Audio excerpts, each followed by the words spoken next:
Welcome to the Power of Purity podcast, the show that empowers men to experience their sexual gift in a healthier way. Now here's your host, Tony Ingrassia. Hey guys, welcome back to the Power of Purity podcast, the podcast that is intended to help you be a man of sexual purity. And that's the man that you want to be, I believe, and that's why you're listening to this podcast. But it's also intended to help us bring our sexual gift under the authority of Christ, and it's intended to help us manage and express and experience our sexual gift in a way that's honoring to God and honoring to our wife if we're married and honoring to our future wife if we're not married.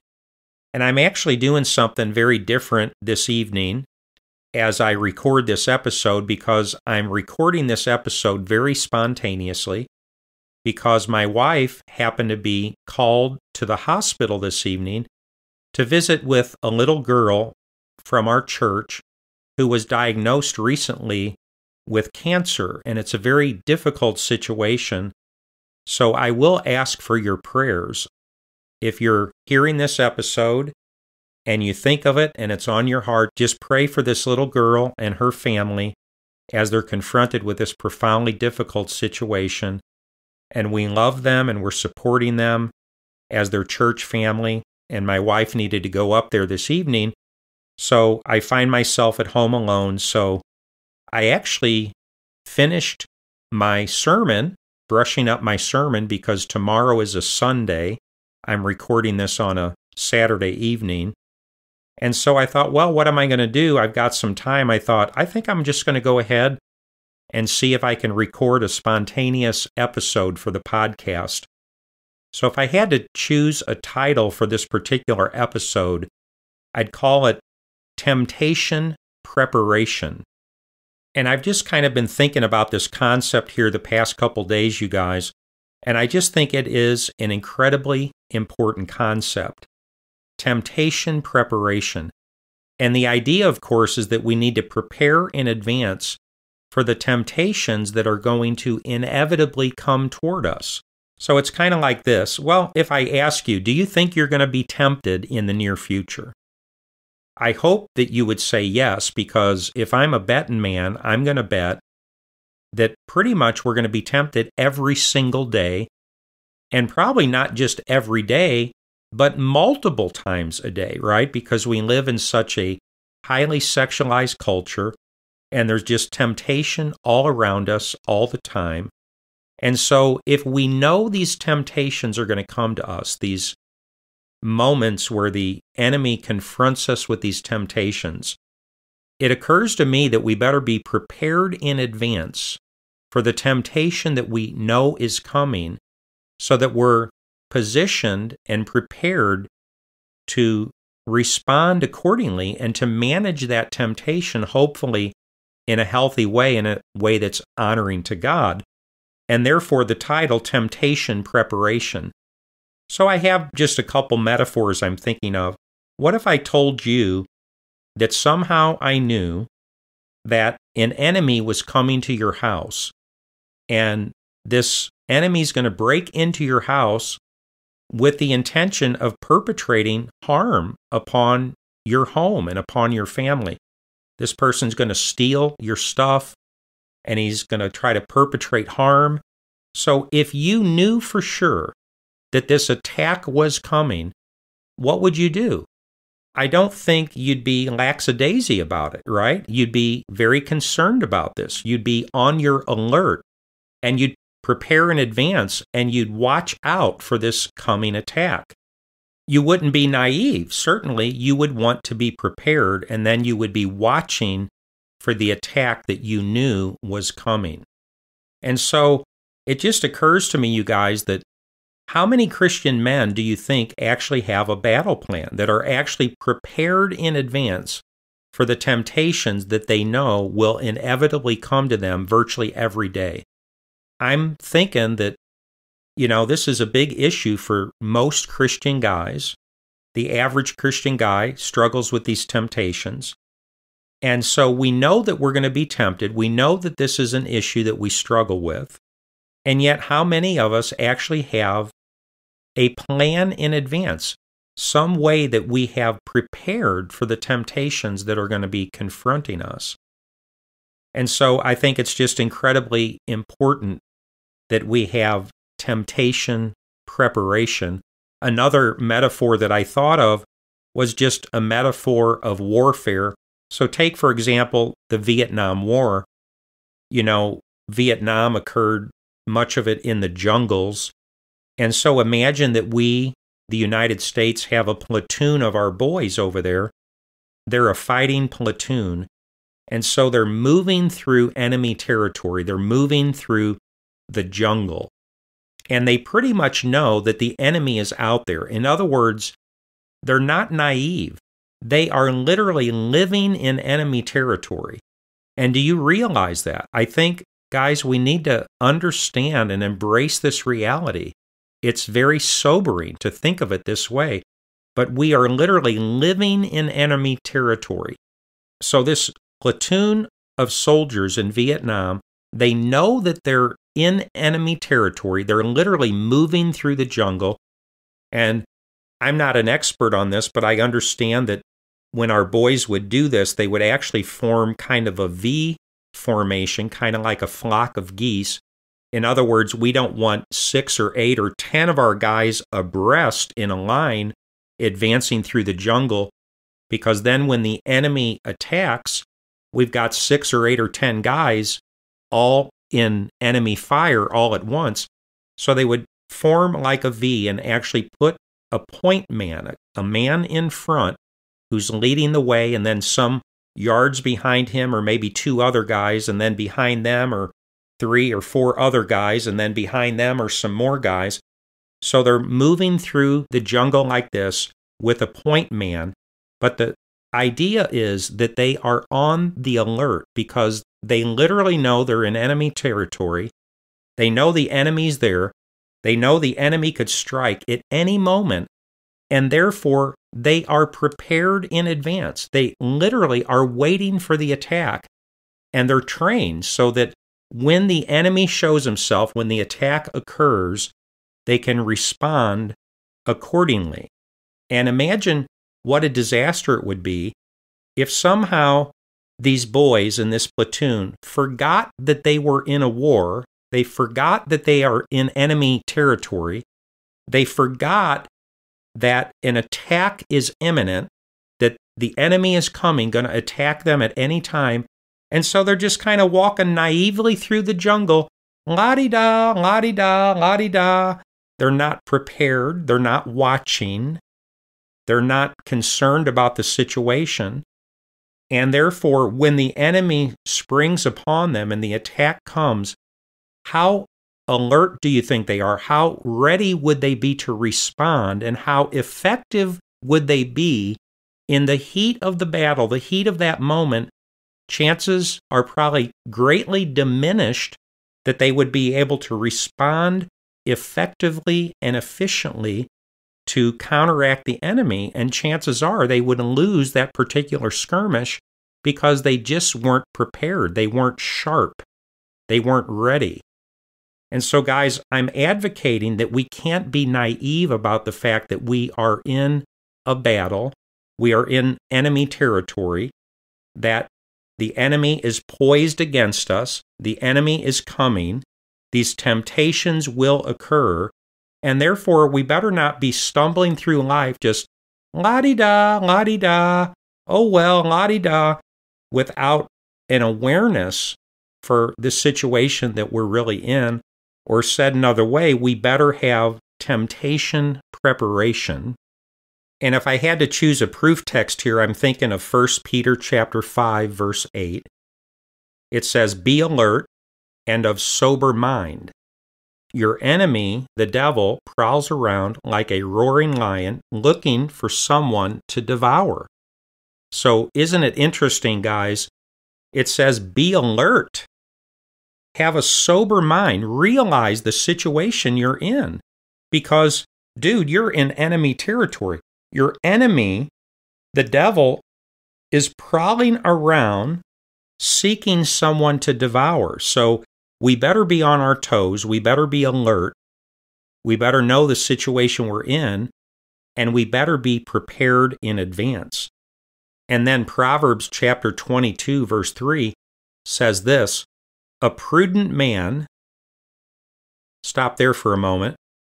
That's what I want to be, and that's what you want to be, right? We want to be prudent men, wise men, sharp men, godly men. A prudent man sees danger coming and takes refuge. But the simple keep going and they suffer because of it.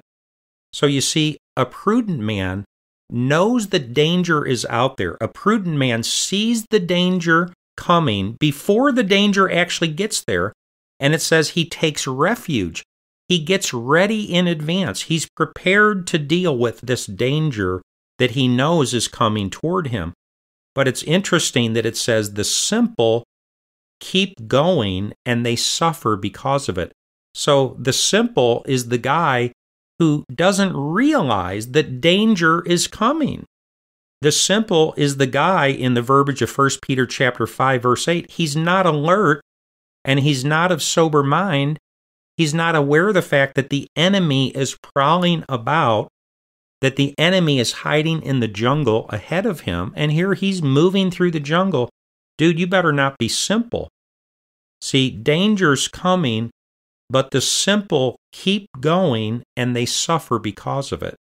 And I wonder how many Christian men this describes, that there's a kind of simplicity about our mind and our heart sometimes, and we're just kind of moving through life and we're not really prepared. We're not really tuned in to the concept that danger is around us, and therefore we're just not prepared, and therefore we don't always handle these situations when the enemy attacks us, these temptations come, because we're just not ready. We're not prepared in advance. We don't have temptation preparation. And another scripture that made me think of was from Proverbs chapter 7, which is a very interesting passage because it talks about a naive young man who is just kind of moving through his life, and he's unaware of the danger that's out there, and therefore he moves into the danger, the sexual temptation, and he falls victim to it because of his naivete, because of his simplicity. So imagine this. Imagine if you were moving into a trap, but you didn't know that the trap was ahead of you.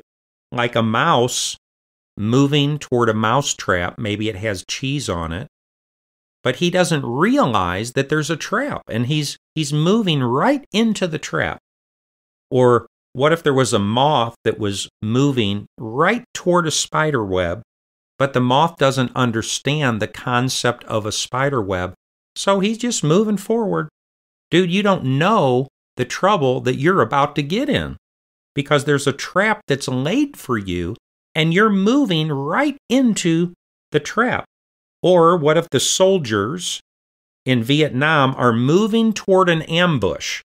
They're moving through the jungle, and they don't know it, but there's 90 enemy troops right ahead of them, maybe over the next hill, and they're moving right into the ambush, but they don't know the trouble that they're moving into. So that kind of illustrates this young man from Proverbs chapter 7, because he's moving right into a trap, and it's a sexual trap, but he doesn't realize the trap that he's moving into. So Proverbs chapter 7, verse 6 through 10 says this, "At the window of my house I looked down through the lattice. I saw among the simple, I noticed among the young men, a youth who had no sense. He was going down the street near her corner, walking along in the direction of her house. At twilight, as the day was fading, as the dark of the night was setting in, then out came a woman to meet him, dressed like a prostitute, with crafty intent." And I'll stop there, but as the passage unfolds, we see that this young man was walking down the street. It says that he was simple, that he had no sense. You see, he was unprepared. He had no preparation. He didn't know that he was like a mouse that was approaching a mouse trap. He didn't know that he was like a moth approaching a spider web. He didn't know that he's like a soldier walking right into an enemy ambush. So he's walking down the street, totally unaware, totally unprepared, and sure enough, out comes this woman that's dressed like a prostitute with crafty intent. And as the passage unfolds, we see that she seduces him with her words, and she draws him in, and she entices him, therefore, into this sexual situation, this sexual temptation, and he falls for it, and he takes the bait in the same way a fish would take the bait if you were fishing. And by the way, just for the fun of it, I looked up the word simple. In verse 6 there, Proverbs 7:6, it says, "At the window of my house I looked down through the lattice. I saw among the simple, I noticed among the young men a youth who had no sense." The word simple there literally means to be naive or foolish. And don't you think that if our soldier boys were moving through the jungle and they forgot they were in enemy territory, and they therefore weren't prepared for what might happen, they're not prepared for what they're moving into, don't you think they would be naive? Don't you think that would be very foolish to live that way? What? You forgot that you're in enemy territory? You forgot that the enemy is coming against you? And you weren't prepared? You weren't watching? You didn't know in advance how you would respond when the enemy came against you? And so I would advocate, you guys, that it's just incredibly important that we be prepared in advance. So I just want to say this to you guys, do you understand that you will be tempted?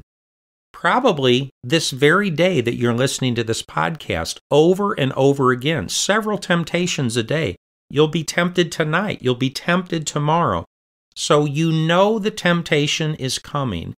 So I'm just thinking that we would be wise sons of God if we literally developed a battle plan and we had the thought and the intention to prepare in advance.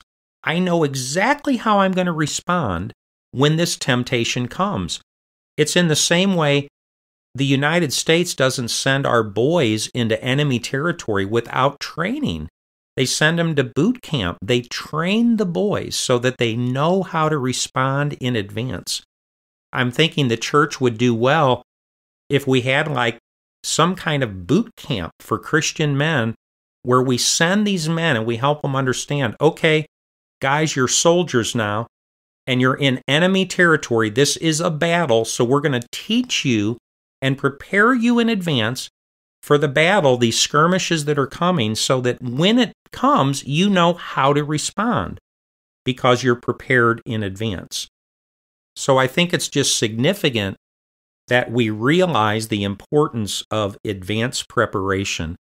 And so what I want to do here, guys, is share with you just 10 ideas that I put together pretty quickly on potential responses or how to respond when you're hit with the enemy temptation, so that you don't have to think about it, you don't have to figure it out, because you've already calculated in advance and you knew in advance because you prepared how you were going to respond. And as you're moving forward through your life, you're literally watching and waiting.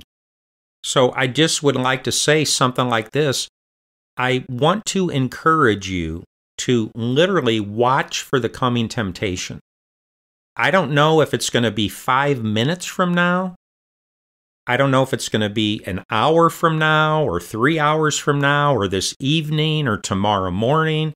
But I promise you one thing, a temptation is coming against you. I don't know what form it's going to be. Maybe you'll be driving in your car and you'll see a sexualized billboard that gets your attention.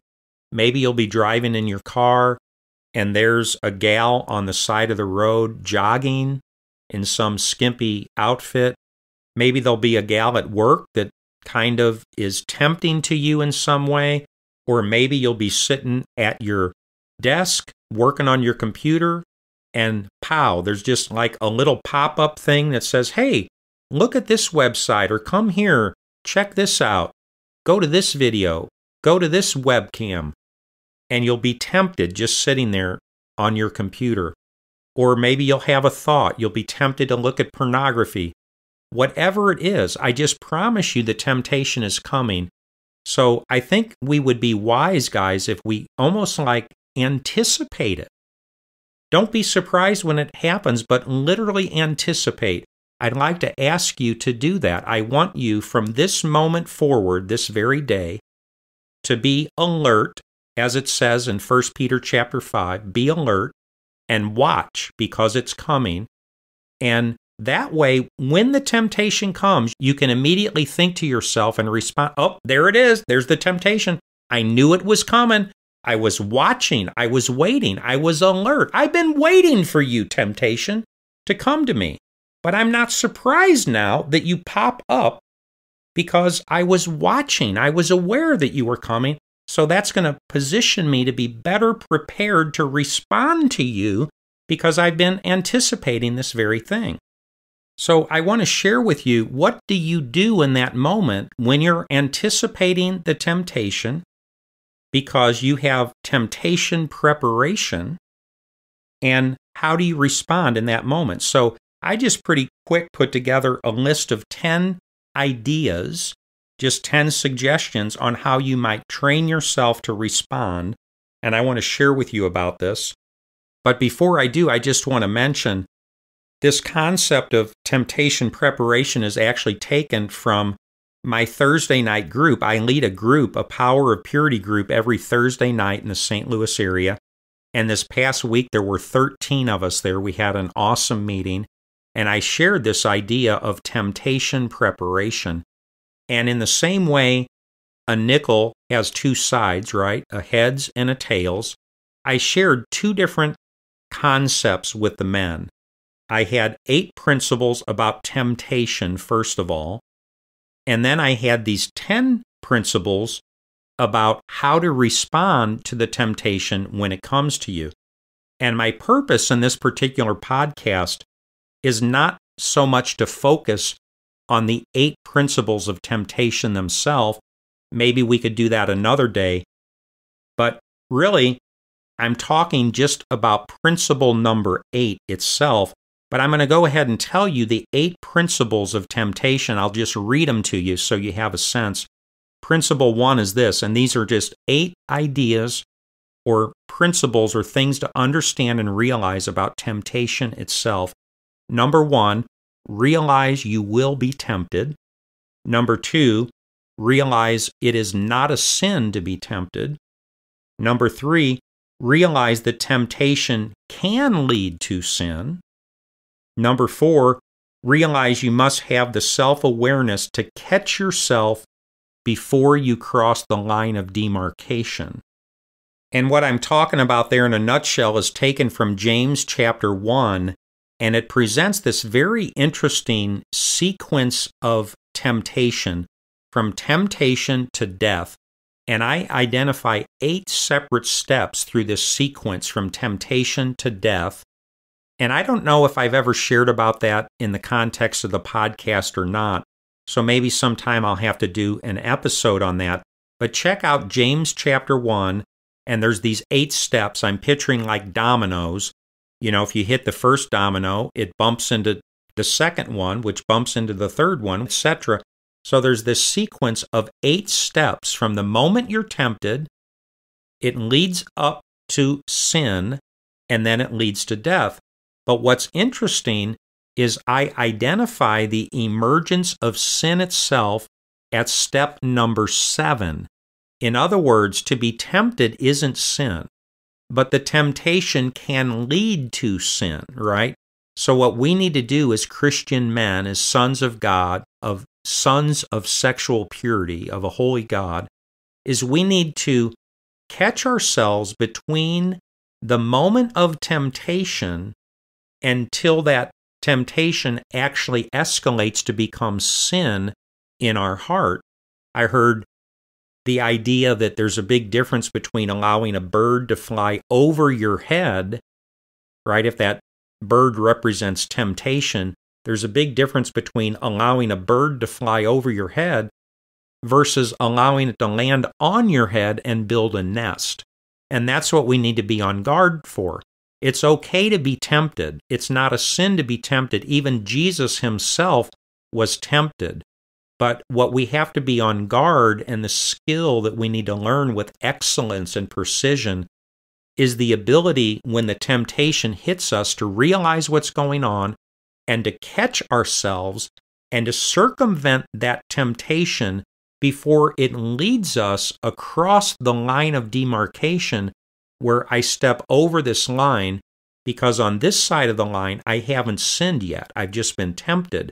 But at some point, if I'm not careful, I can step over the line of demarcation, and then that temptation, it's not just a temptation anymore. I've actually embraced it somehow in my heart. I've made provision for my flesh, and I've stepped over the line of demarcation, and now it is sin in my heart. So what I'm saying, guys, is we have to have the self-awareness to watch out for the temptation and have the ability to circumvent that temptation before we cross the line of demarcation. That was principle 4 about temptation, and that brings me to principle 5 about temptation, which is realize you can interrupt the process of temptation. And I think this is incredibly important, you guys. I want to acknowledge one thing, and that is that the escalation from temptation to sin, it's unbelievable how fast that can happen, especially for those of us who lived in sin for so long that we weren't even fighting against the sin. The temptation would come to us, and we would look at it and yield to it and embrace it and soak it into our eyes and into our heart. So we're not even trying to fight the temptation. Therefore, the temptation goes very quickly from temptation to sin in our hearts. So I would suggest that we don't have a very long time there. It's a very brief window from temptation to sin.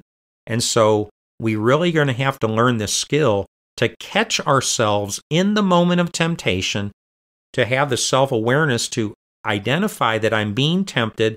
And if we've prepared in advance, like the soldiers are trained in boot camp, to watch for the danger that's coming, we're not like the simple boy in Proverbs chapter 7. We're alert, so we were aware this temptation was coming, and we're watching. So as soon as it pops up, we immediately have a response that we have anticipated in advance because we have temptation preparation.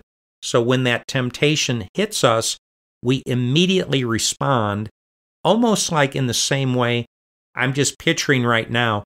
Imagine that we were at a park maybe, and somebody took a softball and literally threw it at you. And in a moment, you see and you realize this softball's coming right towards your head. And so you instinctively jerk to the side and the softball whizzes by you.